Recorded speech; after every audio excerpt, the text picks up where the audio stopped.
E aí pessoal, tudo bem? No vídeo de hoje eu vou falar sobre uma novela corporativa aí que está acontecendo entre duas empresas que são gigantes do setor de proteínas na bolsa. Você já deve ter ouvido ou lido notícias sobre a BRF e a Marfrig e principalmente sobre a compra da Marfrig de 30% das ações da BRF. Você tem essas ações? Pensa em ter? Sabe qual o impacto dessas notícias para sua carteira de ações? Fique aqui que a gente vai conversar hoje sobre isso.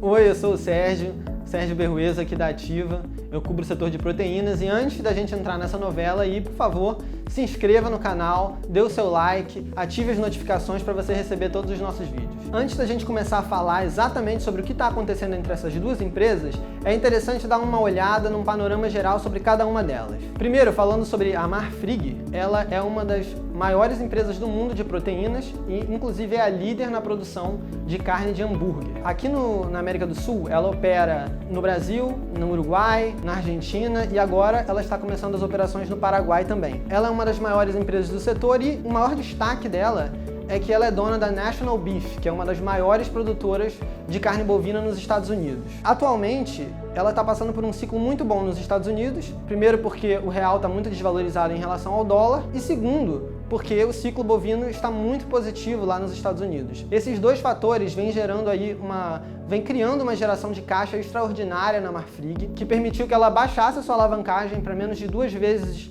EBITDA, e isso está permitindo também que ela utilize esse caixa para fazer aquisições, como por exemplo é o caso que a gente vai falar da BRF. Aqui na Ativa, o nosso preço-alvo para a Marfrig é R$ 22,70 e temos recomendação de compra.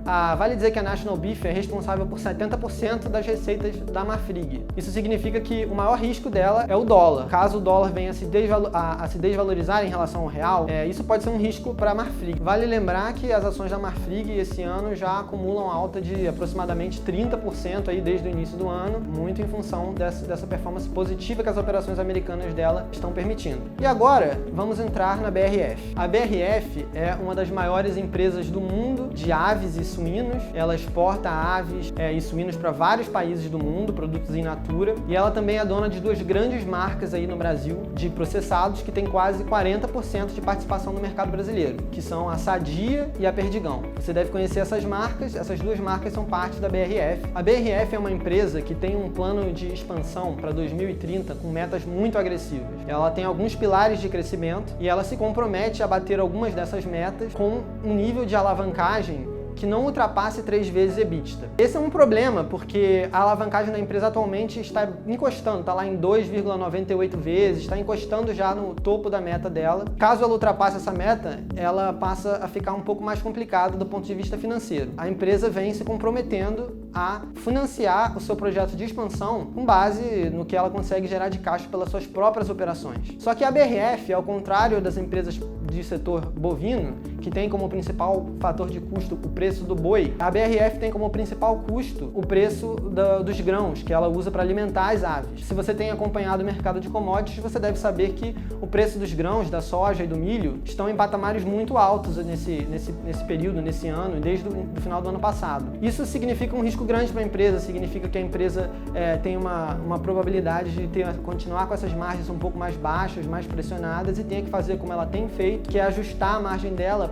pelo corte de despesa. Por causa dessa falta de previsibilidade, de melhora no preço das commodities agrícolas e ao mesmo tempo essa alavancagem dela que já está esticada, nós temos uma recomendação neutra. Isso porque os fundamentos dela não mostram que seja fácil de crer que esse plano agressivo de expansão dela vai conseguir ser colocado em prática. Agora que você entende um pouco mais sobre essas empresas, é bom você sentar aí que a gente vai começar a conversar sobre a novela que aconteceu entre as duas empresas, que está acontecendo ainda. Você deve ter notado, que a BRF está aí acumulando uma boa alta no ano, de 33%, e que boa parte dessa alta veio desde o dia 17 de maio. Na semana do dia 17, as ações da BRF começaram a operar em alta todos os dias, e o mercado se perguntava, o que será que está acontecendo? Ao analisando aí um pouco os livros de ofertas das corretoras, as pessoas conseguiram perceber que existia algum investidor secreto que estava comprando de forma muito agressiva as ações da BRF todos os dias da semana. E aí,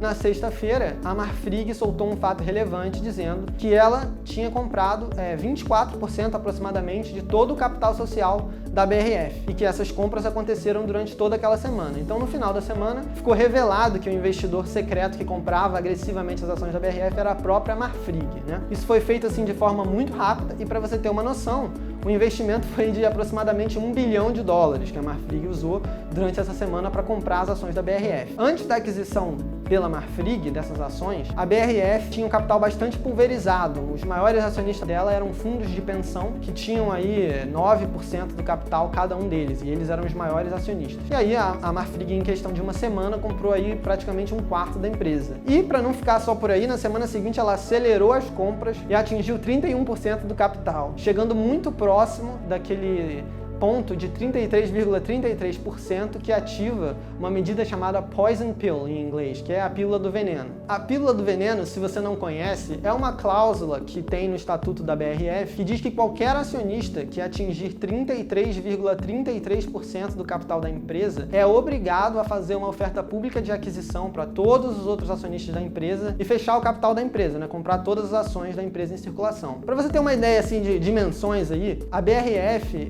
a participação que a Marfrig comprou na BRF, ela vale mais da metade do valor de mercado da Marfrig. Ou seja, se a Marfrig fosse comprar todo o resto da BRF, ela provavelmente teria de se alavancar bastante, ou emitir ações, ou fazer uma combinação dos dois, porque ela teria que pagar um prêmio em cima do valor de mercado da BRF, que é de aproximadamente R$25 bilhões. É uma operação muito grande, né? Aí, naquela semana, ficou toda essa discussão, especulação, o que estava acontecendo, e a Marfrig, então, declarou, num fato relevante dela, que o investimento que ela fazia na BRF era um investimento meramente financeiro e passivo, que ela não tinha a menor intenção de interferir na gestão da empresa ou mesmo pedir um assento no conselho de administração da empresa, o que é muito estranho. Como eu falei, antes da aquisição, o maior acionista tinha 9% da empresa. E hoje, né, após todas essas compras, a Marfrig tem mais de 30% do capital da BRF. E com mais de 30% do capital da BRF, a Marfrig é praticamente, de longe, o maior acionista da empresa e está próximo aí de chegar naquele ponto que ela fica próxima do controle, ela fica próxima do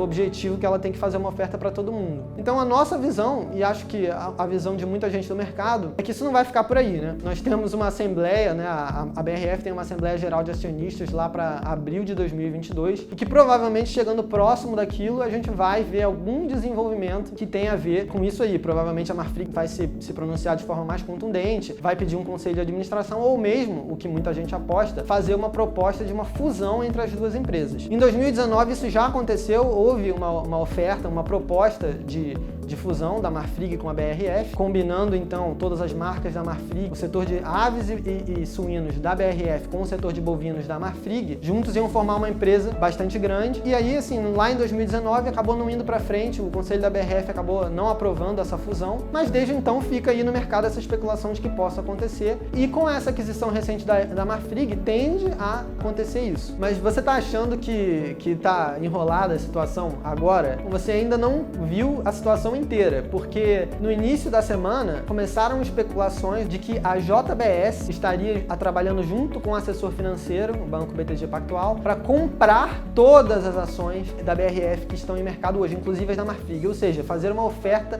para fechar o capital da BRF antes que a Marfrig pudesse se consolidar na empresa. Então você tem aí um outro grande gigante do setor, e se você quiser saber mais sobre a JBS, uma empresa que nós temos recomendação de compra, você pode olhar o vídeo que a gente já postou aí, a gente vai deixar o card aqui, em algum lugar aqui, e você pode clicar e acessar e ver o nosso vídeo sobre JBS. Mas a JBS, então, estaria pensando em comprar todas as empresas, toda a BRF aí, e fechar o capital da empresa. Então a gente tem dois grandes gigantes do setor competindo por um terceiro gigante do setor. Mas e aí? Você que tem ações de qualquer uma dessas empresas, o que você deve esperar? Para a Marfrig e para a BRF, nós achamos que o impacto pode ser positivo. Por exemplo, comentei que uma das partes, um dos motivos da nossa visão neutra na BRF é o fato de que fica difícil de acreditar no plano agressivo, audacioso de expansão que ela tem, sendo que ela já é muito alavancada e está passando por um momento ruim do ciclo de grãos. Com a Marfrig dentro dela, ela teria mais o perfil da JBS, de ser uma empresa com um perfil um pouco mais diversificado de receita e receitas em segmentos diferentes e que no Brasil, inclusive, são inversamente relacionados. Essa estabilidade e diversificação de receita podia garantir um fluxo de caixa mais estável para a empresa, que pode aumentar a credibilidade de que ela vai conseguir atingir as suas metas de expansão, de investimentos, de forma assim menos sensível ao ciclo de grãos, porque ela também vai ter a geração de caixa da Marfrig, que está no segmento de bovinos e tem a operação nos Estados Unidos. Para a Marfrig também é positivo, porque ela coloca dentro dela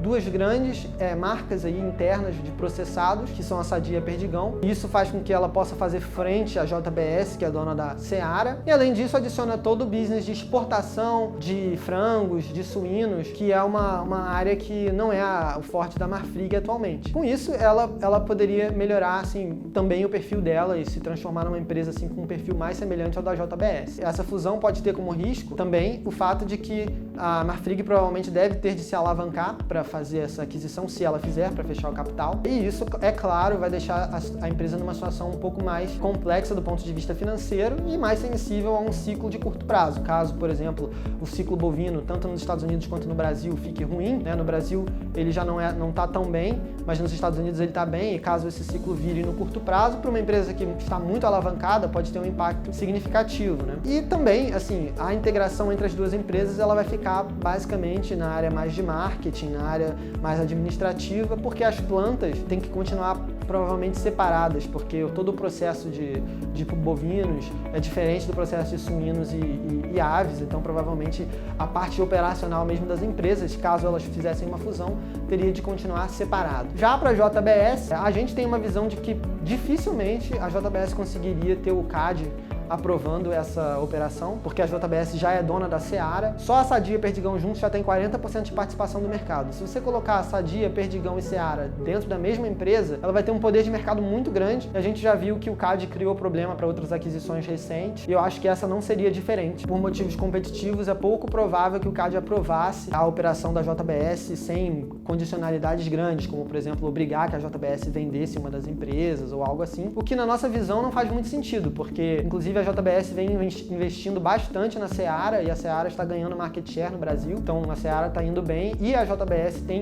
dedicado bastante da sua estratégia à Seara, então não parece fazer muito sentido. Nossa visão é que se uma das duas for levar a BRF, mais provável de ser a Marfrig, mas até lá a gente tem que aguardar aí os próximos capítulos dessa novela, ainda deve ter muita coisa para se desenrolar até abril do ano que vem, e você vai continuar a ver aí, se você é acionista da BRF, provavelmente vai continuar a ver as suas ações oscilarem aí, conforme mais especulações dessas notícias apareçam aí pelo caminho. Se você gostou do vídeo, saiba que esse é apenas um dos setores que a gente cobre aqui na Ativa. Se você quiser ter acesso aos nossos relatórios na íntegra e nossas recomendações, basta abrir uma conta na corretora, é gratuita e nós vamos ter muito prazer em atender vocês. O link está aqui na descrição, é só você clicar e até a próxima.